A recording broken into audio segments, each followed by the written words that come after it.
Pittsburgh Steelers have an opportunity to see the future today, or at least to test out the future today.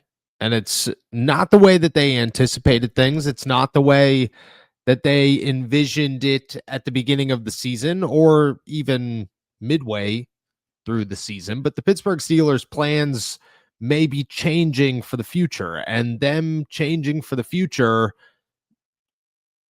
means that right now, with an Aaron Rodgers injury, the Pittsburgh Steelers might actually get an opportunity to say, this is one guy we have to consider next year, maybe two guys we have to consider next year. And if Aaron isn't coming back, and if things are not looking the way that we thought they were going to look outside of the organization, there's at least one name that will have to and will be considered after the season, whether they want to admit it right now or not.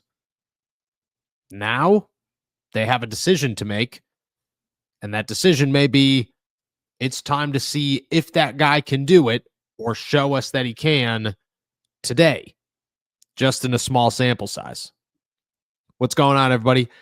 I'm Noah Strackbine. Thank you for jumping on to another episode of Steelers to Go, your daily dose of Pittsburgh Steelers news and analysis. Find us on youtube.com/all Steelers talkers. Subscribe anywhere you get your podcast. Before we get going here, hit that like button. Can't thank you enough for what you do for the channel. I come to you every morning, Monday through Friday, a little bit of news, a little bit of analysis. Today, the Pittsburgh Steelers will determine the immediate future of Aaron Rodgers. They will get an update on his injured left wrist that he suffered just at the end of the first half against the Cincinnati Bengals, a moment that jump-started a little bit of change, but ultimately led to a victory, and the Pittsburgh Steelers were likely going to win that game no matter what.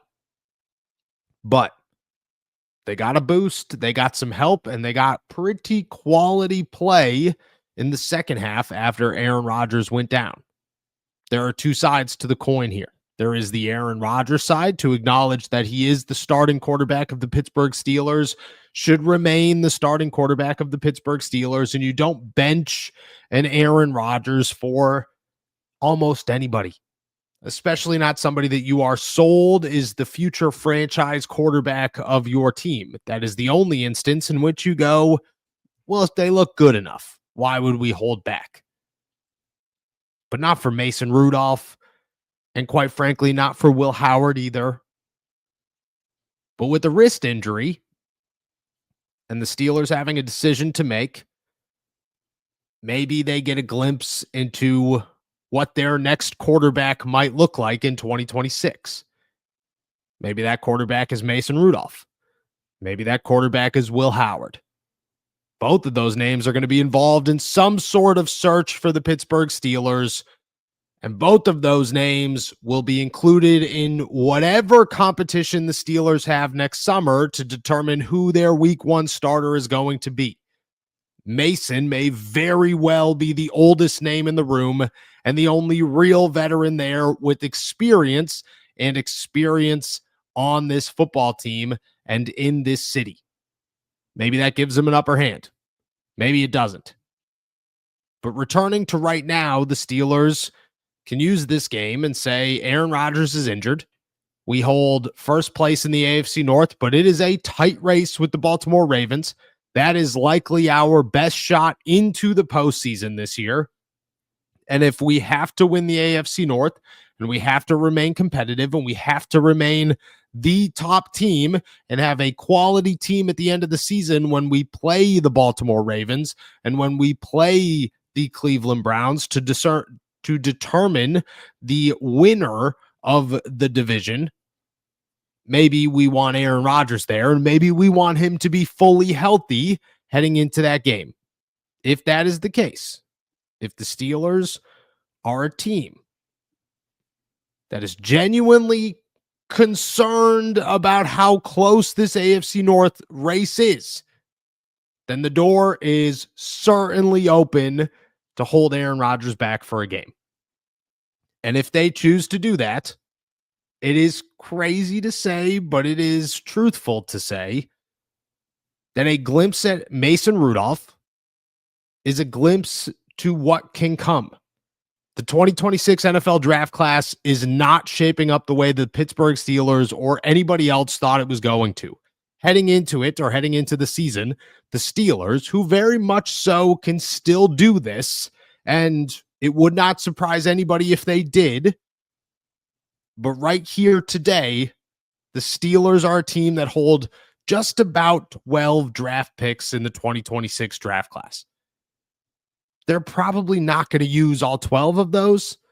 The plan originally heading into the season was to trade up and to go get your next franchise quarterback and to feel really good about a top 10 pick, putting closure to the rotation of veterans. And yes, maybe Mason Rudolph and Will Howard would compete with whoever you brought in, but there would be an upper hand. The future would be that first round pick, and it wouldn't be Mason Rudolph and it wouldn't be Will Howard. Today, that looks different. People toss out names like Kirk Cousins and Joe Flacco. They say, bring back Aaron Rodgers. And some are starting to see and say that maybe Will Howard's better than anybody in this draft class. So why would you waste another rookie pick, or at bare minimum, maybe have that rookie pick compete with Will and see what one is better?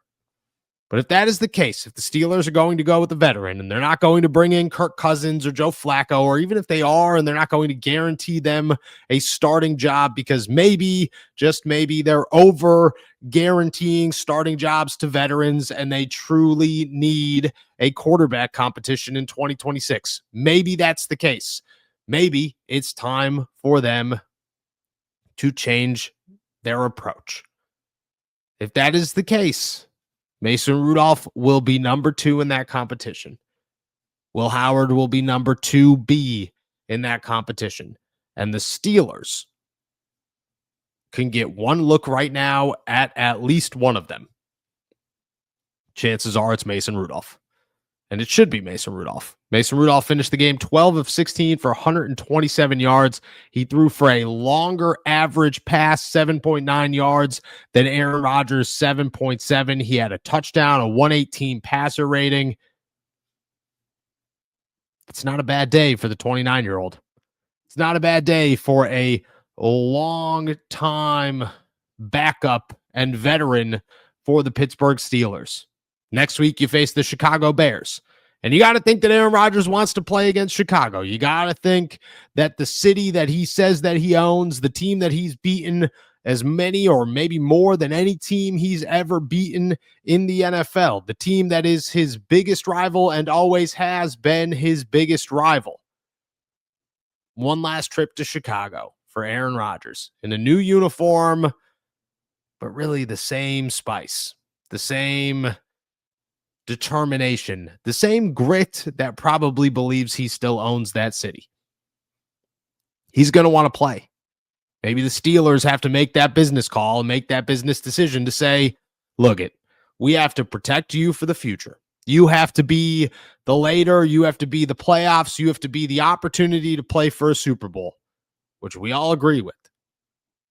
But right now in week 12, you can't go out there because you can't risk something bigger and greater and more long-term. And then the spot start of Mason Rudolph turns into the quarterback decision of the future. Is it working out or is it not working out? But you get 1 week and you get a glimpse. You get an opportunity to see the guy that missed 4 passes who beat the Cincinnati Bengals. And yes, it's the Cincinnati Bengals. Worst defense in the NFL. I get it. I truthfully get it. But maybe just give him an opportunity to see what he can do against a better defense. Maybe that works out. Mason Rudolph's a guy you could trust for a spot start. He's done it many times. It's not like you're sitting around going, it's a definite loss if he's out there. No, there's still a pretty strong possibility Mason Rudolph walks out of there with a win. But maybe that win looks so good that you have the discussion of maybe Mason is the guy in the future, and that changes or at least begins to alter your thought process for next offseason. Why not? Why not? Chris Hoke says maybe he could be the next Sam Darnold. I didn't believe Sam Darnold would beat Sam Darnold until, well, he became it. And I don't think Sam Darnold or anybody around him thought the same thing or any different. Excuse me. Maybe that's Mason. Maybe it's not. But I think it's fun and exciting and something we should consider to see maybe it is. Thank you guys so much for jumping on to another episode of Steelers to Go, your daily dose of Pittsburgh Steelers news and analysis. Find us on youtube.com/All Steelers Talk. Check us out anywhere you get your podcasts. As always, find all my work at si.com/NFL/Steelers. Hit that like and subscribe button on your way out of here. Can't thank you enough. And with that said, I'll be back later for the flagship show. Until then, enjoy another beautiful day in the Berg. Peace.